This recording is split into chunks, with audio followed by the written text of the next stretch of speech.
நெல்லை, தூத்துக்குடி மாவட்டங்களில் பாதிப்பு அதிகம் காணப்படும் தாலுகாக்களில் குடும்ப அட்டைதாரர்களுக்கு 6000 ரூபாய் நிவாரணமாக வழங்கப்படும் என்றும் முதலமைச்சர் கூறினார். இதேபோல் பாதிக்கப்பட்ட பயிர்களுக்கும் நிவாரணம் வழங்கப்படும் என்றும் முதல்வர் உறுதியளித்தார்.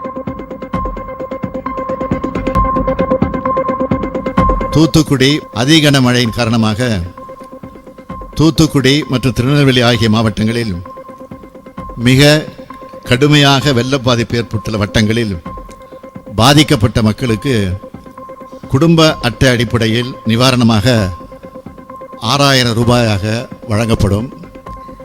இந்த மாவட்டங்களில் உள்ள இதர வட்டங்களுக்கும் மற்றும் கன்னியாகுமரி, தென்காசி ஆகிய மாவட்டங்களிலும் பாதிப்புகள் ஏற்பட்டுள்ளதை கருத்திலே கொண்டு அங்குள்ள அனைத்து குடும்ப அட்டைதாரர்களுக்கும் 1000 ரூபாய் வழங்கப்படும் என்று தெரிவித்துக் கொள்கிறேன்.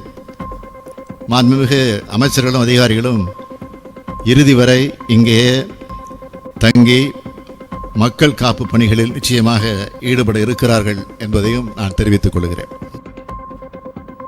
உங்கள் ராஜ் நியூஸ் தொலைக்காட்சியில் திங்கள் முதல் வெள்ளி வரை தினந்தோறும் பிற்பகல் 2 மணிக்கு உங்கள் பகுதியில் உள்ள குறைகளை நேரலையில் தெரிவிக்கும் புகார் பெட்டி நிகழ்ச்சி. பங்கு பெறுங்கள், பயனடையுங்கள், காணத் தவறாதீர்கள்.